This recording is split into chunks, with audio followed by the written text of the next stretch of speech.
दोस्तों, सबके अपने अपने शौक होते हैं। कुछ लोग फुटबॉल पसंद करते हैं या किसी को क्रॉसवर्ड खेलना अच्छा लगता है, लेकिन कुछ लोगों को ट्रेजर हंटिंग बहुत आकर्षक लगती है। माइक स्मिथ उन्हीं लोगों में से एक हैं। ज़्यादातर नौसिखियों की तरह उन्हें पिछले कुछ सालों में सिर्फ कुछ पुराने सिक्के और कुछ गहने मिल पाए हैं, जो ज़्यादा कीमती तो नहीं है, लेकिन ये सब एक दिन बदल गया जब उन्होंने कुछ ऐसा देखा जो उसे उनकी अब तक की सबसे बड़ी खोज की ओर ले गया। माइक स्मिथ 12 साल की उम्र से मेटल डिटेक्टिंग कर रहे हैं जब उन्हें 25 दिसंबर 1977 को अपने पिता से क्रिसमस के गिफ्ट के रूप में अपना पहला मेटल डिटेक्टर मिला था। वो वेल्स के साउथ प्रेम्बोकशायर में पले बढ़े और कुछ खास खोजने की तलाश में उन्होंने गांव के इलाकों में कई दिन बिताए। जैसे जैसे वो बड़े होते गए, उन्होंने महसूस किया कि शायद उनके शौक के भरोसे वो कुछ ज़्यादा कमा नहीं पाएंगे, लेकिन उनके जोश और आउटडोर के प्यार के जुनून ने उनको जिंदा रखा और वो उम्मीद करते रहे कि उन्हें किसी दिन जरूर कुछ बहुत बड़ा मिलेगा। माइक अब 45 साल के हो चुके हैं। थोड़े से पैसों और सालों की खोज के बाद जब फरवरी 2018 में बरसात की एक दोपहर में उन्होंने अपने मेटल डिटेक्टर को बाहर निकालने का फैसला किया, तो उन्हें कुछ खास उम्मीद नहीं थी। खराब मौसम ने उस दिन उन्हें अपने ओरिजिनल प्लान से भटकने और एक अनदेखे खेत के इलाके में जाने के लिए मजबूर कर दिया। गीले घास पर चलते हुए माइक ने अपने मेटल डिटेक्टर की जानी पहचानी बीप सुनी और उन्हें लगा कि कुछ तो है। उन्हें अचानक अपने अंदर खुशी का एहसास हुआ और उन्होंने उस जगह के कुछ और चक्कर लगाने का फैसला कर लिया। जैसा कि आप सब जानते हैं कि जैसे जैसे आप किसी मिलने वाली चीज से दूर होते जाते हैं ना, मेटल डिटेक्टर की आवाज कम होती जाती है। लेकिन जैसे ही माइक उस जगह से दूर हो गए जहां उन्हें पहली बीप सुनाई दी थी, कुछ अजीब हुआ। उन्होंने फिर से मेटल डिटेक्टर की बीप सुनी, लेकिन इस बार और भी जोर से, ये चेक करने के बाद कि उनका मेटल डिटेक्टर ठीक से काम कर रहा है या नहीं। माइक जानते थे कि ये पता लगाने का सिर्फ एक ही तरीका है कि क्या सच में सही रीडिंग मिल रही है या नहीं। उन्हें वहां पर खुदाई करनी पड़ेगी। इससे पहले कि हम अपने हाथों को इस दिलचस्प कहानी को खोदने में गंदा करें, क्यों ना उन लाइक और सब्सक्राइब बटन्स को दबाकर उनका अच्छे से इस्तेमाल कर लिया जाए। और हाँ, उस बेल आइकन को भी थोड़ा सा प्यार दे दो। इस तरह की जब भी मैं और अमेजिंग कंटेंट अपलोड करूंगा ना, तो आपको सबसे पहले पता चलेगा। चलिए वापस लौटते हैं अपनी खोज पर। एक जगह को चुनने के बाद जहां उनका मेटल डिटेक्टर सबसे जोर से बीप कर रहा था, माइक ने उनका फावड़ा लिया और गीली मिट्टी में खुदाई करनी शुरू कर दी। कुछ ही मिनटों में खुदाई के बाद उन्होंने ऑलरेडी लगभग 1 फीट चौड़ा और 2 फीट गहरा गड्ढा बना लिया और तभी उन्हें अंदर एक छोटी और मेटल जैसी कोई चीज महसूस होने लगी। उन्होंने सावधानी से उस गड्ढे से उसको निकाला और सोचा कि शायद ये कोई जंग लगा पुराना सा सिक्का या किसी तरह का मध्यकालीन ब्रोच हो सकता है। लेकिन अपने हाथों से थोड़ी सी गंदगी हटाने के बाद उन्होंने देखा कि उस चीज का रंग हरा था और उसे नाजुक और दिलचस्प लाल नक्काशी से सजाया गया था। जब उन्होंने उस चीज को अपने हाथों में घुमाया तो उन्होंने देखा कि गंदगी में कुछ चमक भी रहा है। ये चीज पहले मिले मेटल के टुकड़े की तुलना में थोड़ी ज्यादा अटकी हुई लग रही थी। माइक ने फावड़ा नीचे फेंका, अपने घुटनों के बल नीचे उतर गए और अपने हाथों से खुदाई करना शुरू कर दिया, इस बात का ख्याल रखते हुए कि उनकी नई खोज को कोई नुकसान न पहुंचे। आखिरकार उन्होंने महसूस किया कि ये चीज एक बड़ी मेटल लिंक जैसी लग रही थी। अजीब बात तो ये थी कि ये किसी दूसरी मिलती जुलती लिंक के नीचे किसी और चीज से जुड़ी हुई थी।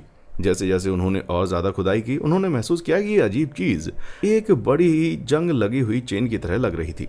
लेकिन ये जुड़ी किससे थी? भले ही माइक ने अपने आसपास की जमीन को और ज्यादा साफ कर दिया, लेकिन वो खींचकर, धक्का देकर या खुदाई करके चेन को वहां से नहीं हटा सके। जब अचानक उन्होंने चारों तरफ देखा तो महसूस किया कि सूरज ढलने लगा था। इसलिए उन्होंने अपने टूल्स पैक किए और अगली सुबह सबसे पहले वापस आने की कसम खाई। रात भर उनके दिमाग में ख्याल दौड़ते रहे। उन्होंने प्रेम्बोकशायर की मिट्टी के नीचे छिपे प्राचीन बरियल चैम्बर्स के बारे में पढ़ा था और खुद को ये सोचने से रोक नहीं पा रहे थे कि क्या उन्हें कुछ डरावनी चीज मिली है।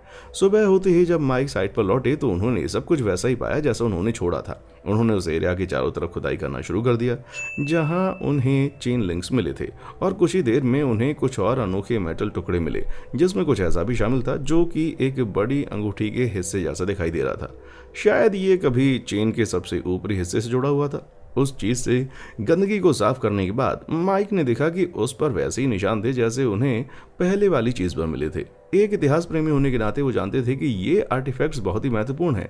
इसलिए उन्होंने फैसला किया कि अपनी खोज के बारे में किसी को बताने का समय आ गया है। इसलिए उन्होंने वेल्स में पोर्टेबल एंटीक्विटीज स्कीम से संपर्क किया और प्रॉपर टूल्स और तकनीक की मदद से ट्रायल एक्सकवेशन के लिए उस गुमनाम इलाके को जल्दी ही बंद कर दिया गया। नेशनल म्यूजियम वेल्स और डाइफेड आर्कियोलॉजिकल ट्रस्ट के ट्रेंड आर्कियोलॉजिस्ट को तब माइक की शुरुआती खोज के 4 महीने बाद जून में बड़ी खुदाई में मदद करने के लिए लाया गया था। जैसे जैसे कार्रवाई आगे बढ़ी, ये स्पष्ट स्पष्ट हो गया कि माइक को गलती से एक बहुत बड़ी पहेली के लापता टुकड़े मिल गए थे। इनफैक्ट टीम ने जल्दी ही अपनी खोज के दौरान कम से कम 9 कलाकृतियों के टुकड़ों का पता लगा लिया था। हर टुकड़े पर अनोखी सजावट और नक्काशी की गई थी और सब टुकड़े अलग अलग शेप और साइज के थे। जिस जंग लगी हुई चेन का पता लगाने के लिए माइक ने संघर्ष किया था, वो वास्तव में किसी बड़ी चीज का एक हिस्सा थी। सफलतापूर्वक निकाले जाने के बाद भी ऐसा लग रहा था कि शायद इसे किसी चीज से अलग कर दिया गया हो। क्या वो चीज अभी भी जमीन में हो सकती है? आर्कियोलॉजिस्ट ने आर्टिफैक्ट्स का एक रोमांचक खजाना बरामद किया था। अब उन्हें बस ये पता लगाना था कि इसका मतलब क्या है। अपने एक्सपर्ट नॉलेज को मिलाकर और पूरे ब्रिटेन के दूसरे आर्टिफैक्ट्स के शेप और डेकोरेशन की तुलना करके आर्कियोलॉजिस्ट ने निष्कर्ष निकाला कि इन चीज़ों को 25 और 75 ईस्वी के बीच आयरन एज के अंत के दौरान बनाया गया था, जो कि 2000 साल पहले की बात है। जैसा कि नाम से पता चलता है कि ये पीरियड खास करके आयरन वर्किंग टेक्नोलॉजी की शुरुआत के कारण महत्वपूर्ण था, जिसका इस्तेमाल इन दिलचस्प कलाकृतियों को बनाने के लिए किया गया होगा। कई इतिहासकारों ने भी यह दावा किया है कि कई टुकड़ों को केल्टिक आर्ट डिजाइन से खूबसूरती से सजाया गया है, जिसे लाटिन आर्ट भी कहा जाता है। इन मार्किंग्स को बचाने के लिए और यूनिक और कलरफुल डिजाइन बनाने के लिए लाल कांच को पिघलाया जाता था और ठंडा करने के लिए ब्रॉन्ज सरफेस में शेप्ड रिसेसेस में डाल दिया जाता था, जबकि एनिमल का इस्तेमाल टुकड़ों को हरा रंग देने के लिए किया जाता था। एक्सपर्ट्स के हिसाब से ऐसा पहली बार हुआ था कि पेम्बर्कशायर में केल्टिक आर्ट डिजाइन के साथ आर्टिफैक्ट्स का एक ग्रुप खोजा गया था। लेकिन आखिर वो थे क्या? कलेक्शन में जो आइटम है वो असल में एक केल्टिक चैरियट बरियल के टुकड़े हैं, जैसा कि माइक ने सोचा था। सेकंड मिलेनियम बीसी से फर्स्ट सेंचुरी बीसी तक केल्ट्स इंडो यूरोपीय लोग थे जो पूरे यूरोप में फैले हुए थे। केल्टिक चैरियट जिन्हें वॉर और सेरेमोनियल व्हीकल्स के रूप में इस्तेमाल किया जाता था, उनका इस्तेमाल उनके मालिकों और आदिवासी लोगों की शक्ति और पहचान को आयरन एज व्हीकल्स में डिस्प्ले करने के लिए किया जाता था। माइक ने जिस पहली चीज का पता लगाया था वो वास्तव में ब्राइडल हार्नेस का हिस्सा था, जबकि रिंग जैसी लगने वाली चीज एक बड़ी टेरेट रिंग या रेन गाइड थी। ये ड्राइवर के हार्नेस से जुड़ा होता था, जो ड्राइवर के हाथों से चलने वाली लाइनों को टेरेट्स के जरिए और घोड़े को ट्रैक पर रखने के लिए गाइड करने की कोशिश करता है। आगे की खोज में एक बड़े हॉर्स ब्रोच के हिस्से, एक हार्नेस फिटिंग और लगाम के टुकड़े भी शामिल थे, जो चेन लिंक से जुड़े होते थे। ये महत्वपूर्ण टुकड़े एक पूरे चैरियट से जुड़े हुए थे। साथ ही चैरियट के घोड़ों द्वारा पहने जाने वाले चमड़े के हार्नेस भी थे। इन चैरियट्स ने कुछ महत्वपूर्ण ऐतिहासिक घटनाओं को भी देखा होगा, जब आयरन एज के लोगों ने रोमन एम्पायर के एक्सपेंशन के खिलाफ अपने जीने के तरीकों की रक्षा के लिए लड़ाई की थी, जिसमें लगभग 43 एडी से इंग्लैंड और वेल्स भी शामिल थे। जून 2018 में शुरुआती जांच के बाद नेशनल म्यूजियम वेल्स ने मार्च और अप्रैल 2019 में एक और खुदाई को स्पॉन्सर किया। खुदाई के दौरान आर्कियोलॉजिस्ट की ये थ्योरी तब कंफर्म हुई जब चैरियट के पहियों की एक जोड़ी के ऊपर हिस्से पाए गए थे, जिससे साबित हुआ कि माइक की खोज केल्टिक के खजाने की सिर्फ एक शुरुआत थी। चैरियट के लकड़ी के पहिए इन 2 लोहे के टायरों से ढके होंगे, जो चैरियट के होने का पहला एविडेंस होगा। चैरियट के आर्टिफैक्ट्स शायद उनके कबीले या समुदाय के किसी खास आदमी या औरत के थे। इस थ्योरी को पास में मिली लोहे की तलवार की खोज द्वारा सपोर्ट किया गया था, जिसे चैरियट के साथ दफन किए जाने वाले इंसान पर या उसके पास रखा गया होगा। असल में आयरन एज में हाई रैंकिंग लीडर्स को उनके रथ, घोड़ों, कील और हथियारों के साथ दफनाया जाना एक खास प्रतिभा मानी जाती थी। अपनी कड़ी मेहनत और ज्ञान और अब तक की सबसे बड़ी मेटल डिटेक्टिंग खोज का दावा करने के लिए माइक स्मिथ अब एक बड़े नाम की उम्मीद कर सकते हैं। दरअसल माइक के होम टाउन मिलफोर्ड हेवन में जनवरी 2019 में एक पब्लिक इंक्वायरी में पता चला था कि इस ऐतिहासिक खोज को ऑफिशियली एक खजाना घोषित किए जाने के बाद उस शौकिया मेटल डिटेक्टरिस्ट को $1.3 मिलियन तक मिल सकते हैं। कानून के हिसाब से माइक को पेमेंट को प्रॉपर्टी के मालिक के साथ 50-50 शेयर करना होगा और उन 34 आर्टिफैक्ट्स को एक म्यूजियम को भी बेचना होगा। बेशक the National Museum Wales line में सबसे आगे है और आर्टिफैक्ट्स को खरीदने की उम्मीद करता है ताकि उन्हें ठीक से रखा जा सके। फिलहाल भविष्य में एक बड़ी खुदाई की तैयारी में खुदाई की जगह को गुप्त रखा जा रहा है। ग्राउंड पेनिट्रेटिंग रडार ने पहले ही खेत में दबी हुई खाई और दीवारों के एक पैटर्न का खुलासा कर दिया है, जिसका मतलब है कि माइक को गलती से एक पूरी केल्टिक कॉलोनी मिल गई थी जो हजारों सालों से खो चुकी थी। बेशक साइट पर भविष्य की किसी भी खोज में माइक की हिस्सेदारी बनी रहेगी और उन्हें विश्वास ही नहीं हो रहा है कि उनके बचपन के सपने अजीब तरीके से सच हो गए। यार, इसे कहते हैं लकी फाइंडिंग्स। हालांकि माइक स्मिथ का केल्टिक खजाना यूनिक हो सकता है, लेकिन हर साल दुनिया भर में हजारों आर्कियोलॉजिस्ट डिस्कवरीज की जाती हैं। कुछ तो इतनी अजीब हैं कि आपको हैरान कर देने के लिए काफी हैं, और कुछ अजीब भी हैं, कुछ अद्भुत भी हैं, और कुछ तो भयानक भी हैं। आइए एक नजर डालते हैं कुछ सबसे अजीब आर्कियोलॉजिकल डिस्कवरीज पर।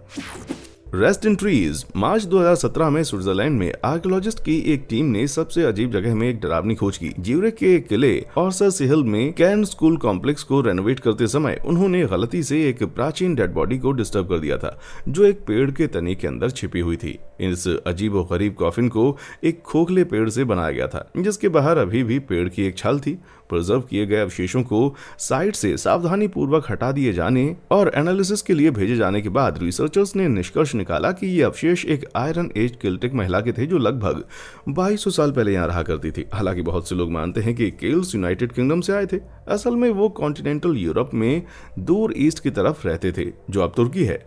लेकिन ऐसी भयानक परिस्थितियों में इस महिला की मौत कैसे हुई, हैरानी की बात है। लेकिन सेंट्रल और नॉर्दर्न यूरोप में आयरन एज के केल्ट्स के लिए अपने कबीले के सदस्यों को पेड़ के ताबूतों में दफनाना एक आम बात थी। मरने वाले को गहनों और उपहारों से सजाया जाता था, फिर उसे एक खोखले पेड़ में जमीन के नीचे दफना दिया जाता था।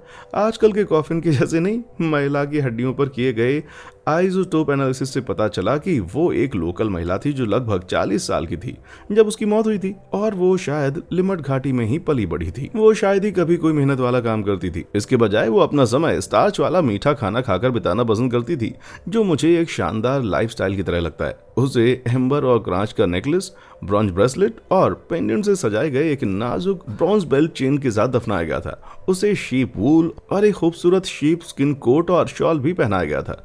इससे पता चलता है कि शायद उसे अपने कबीले में बहुत इज्जत दी जाती थी। 1903 में खोजे गए एक दूसरे केल्टिक व्यक्ति की कब्र से लगभग 260 फीट की दूरी पर ये अवशेष पाए गए थे। जब स्कूल का जिम बनाया जा रहा था उसे भी उसी तरह तलवार, ढाल और भाले से सजाया और दफनाया गया था क्योंकि उन दोनों को ही एक ही दशक में लगभग 200 ईसा पूर्व में दफनाया गया था। ये भी संभव है कि वो एक दूसरे को जानते हो। क्या आप में से किसी को अचानक पेड़ के अंदर दबे होने का बेतुका सा डर सताने लगा है क्या? द लॉयड्स बैंक्रोपोलाइट। दोस्तों मैं ये कहकर शुरू करना चाहता हूँ कि अजीब चीज इतनी अच्छी तरह से ढकी गई है कि इससे एक बार किसी ताज में जड़े हीरे मोतियों से भी कीमती कहा जाता था। गैस करना चाहेंगे?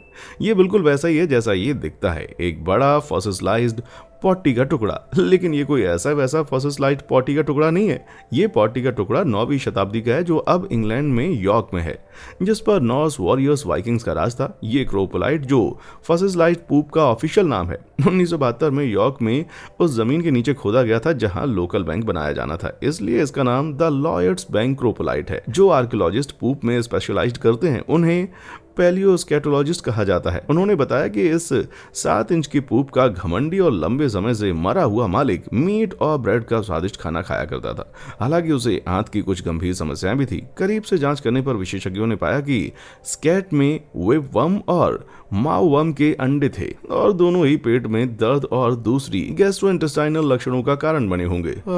क्रोपोलाइट को यॉर्क के जोरविक वाइकिंग सेंटर के म्यूजियम सेक्शन में एक कांच के बॉक्स में डिस्प्ले किया गया है। जब 2003 में किसी से ये नमूना गिर गया था तो वो 3 टुकड़ों में टूट गया, जिससे एक विजिटर्स के ग्रुप ने खुद को डूडू की जगह पर पाया। शुक्र है कि इसे रिपेयर किया गया है। लेकिन मैं ये जानना चाहूंगा भाई कि इस वाइकिंग पूप को कौन उठाना चाहेगा? एक अनोखे अंडे की खोज। दोस्तों 2007 से 2016 के बीच इंग्लैंड के बकिंघमशायर के आइल्सबरी शहर में हुई एक खुदाई के दौरान आर्कियोलॉजिस्ट ने एक पानी से भरे हरे गड्ढे में एक दिलचस्प खोज की। उन्हें वहां एक टोकरी में मुर्गी के 4 अंडे मिले, लेकिन ये वैसे अंडे नहीं थे जो कि आपको लोकल सुपरमार्केट में मिल जाते हैं। हम बात कर रहे हैं 1700 साल पुराने रोमन अंडों की। हालांकि कुछ बहुत ही दुखद हुआ जब टीम ने गड्ढे से अंडे निकालने की कोशिश की।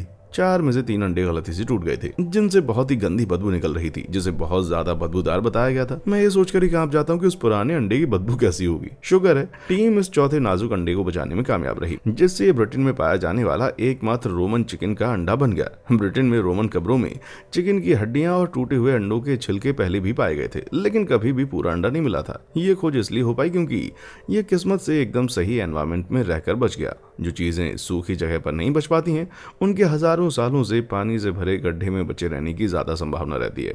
ऑक्सफोर्ड आर्कियोलॉजी एक्सपर्ट्स के हिसाब से 3वीं शताब्दी के अंत में एक रोमन विशिंग वेल में तब्दील होने से पहले गड्ढे का इस्तेमाल 2री और 3री शताब्दी ईस्वी के दौरान बियर बनाने के लिए किया गया था। अंडे जो एक ब्रेड बास्केट, चमड़े के जूते और अलग अलग तरह की लकड़ी के बर्तन और औजारों के साथ खोजे गए थे। उन्हें भगवान का आशीर्वाद पाने की उम्मीद में उन्हें खाने के रूप में कुएं में फेंक दिया जाता होगा। यार क्या कोई और ये जानना चाहता है कि क्या प्राचीन अंडे का स्वाद इतना ही खराब है जितना कि इसकी बदबू? एक संत का दिल। हमारी अगली कहानी दिल चुराने के शब्द को एक नया ही मतलब देने वाली है। एक टैलेंटेड चोर ने 2012 में डबलिन के क्राइस्ट चर्च कैथेड्रल से एक बहुत ही अजीब खजाना चुरा लिया। उसने 12वीं शताब्दी के एक संत के संभाल कर रखे गए दिल को चुरा लिया। मिडविल पीरियड से सेंट लॉरेंस ओटोल का दिल लोहे के पिंजरे से घिरे दिल के आकार के लकड़ी के बॉक्स के अंदर बंद कर दिया गया था और कैथेड्रल की दीवार पर डिस्प्ले किया गया था। हालांकि ये इंटीरियर डिजाइनिंग की एक भयानक स्टाइल लग सकती है, लेकिन संतों के अवशेष कई आयरिश चर्चों का एक कॉमन फीचर है। सेंट लॉरेंस ओटोल की मौत 1180 में फ्रांस के नॉर्मंडी में हुई थी और 1225 में उनकी कब्र पर होने वाले चमत्कारों के कारण उनको संत की उपाधि दी गई थी। हालांकि शुक्रवार 2 जनवरी की शाम और शनिवार 3 जनवरी 2012 की सुबह के बीच किसी ने चर्च में घुसकर उस कीमती अवशेष को चुरा लिया। चर्च के अधिकारियों ने अनुमान लगाया कि चोर रात भर चर्च में छिपा रहा होगा और उस दिल की रक्षा करने वाले लोहे की सलाखों को खोलने के लिए शायद एक मेटल कटर का इस्तेमाल किया गया था। चोरी बहुत ही अजीब थी क्योंकि दिल की कोई कीमत नहीं थी, जबकि कैथेड्रल में मौजूद कीमती सोने के प्यालों और सोने की मोमबत्तियों को नजरअंदाज कर दिया गया था। हैरानी की बात तो यह है कि बिल्डिंग छोड़ने से पहले चोर ने ट्रिनिटी ऑल्टर पर 2 मोमबत्तियां भी जलाईं। जब चर्च के अधिकारी उनकी उदासी और दुख से उबर ही रहे थे तो अप्रैल 2018 में एक और आश्चर्यजनक खोज हुई। एक खुफिया जांच के बाद और कैथेड्रल से चोरी होने के 6 साल बाद आयरिश पुलिस को एक डबलिन के फीनिक्स पार्क में संत का दिल मिल गया। अफसोस की बात यह है कि आर्टिफैक्ट पर फिंगरप्रिंट्स और फॉरेंसिक टेस्ट किए जाने के बाद भी कोई गिरफ्तारी नहीं हुई, लेकिन आयरलैंड में दिल एक बार फिर अपने असली मालिक को वापस कर दिया गया। मुझे लगता है कि हम कभी नहीं जान पाएंगे कि 800 साल पुराना दिल उन 6 सालों तक कहाँ रहा, लेकिन ये मुझे इमेजिन करना अच्छा लगता है कि ये जादुई नजारा हमें दिख जा रहा है। इसे देखिए, सदियों पुरानी इमारतों के रिनोवेशन के दौरान की जाने वाली खोजें अजीब नहीं होती, लेकिन इंग्लैंड के नॉर्थहैम्पटनशायर के एक पब मालिक को अक्टूबर 2019 में एक डरावनी खोज के रूप में एक बहुत बड़ा झटका लगा। ठेकेदार पब की चिमनी को तोड़ने की प्रोसेस में लगे हुए थे, जिसे पहले स्टार और गार्टर इन के नाम से जाना जाता था। जब उन्हें अंदर कुछ अजीब मिला, ये एक छोटी टापीडो के शेप की कांच की बोतल थी जो शायद कुछ इस तरह से दिखती थी।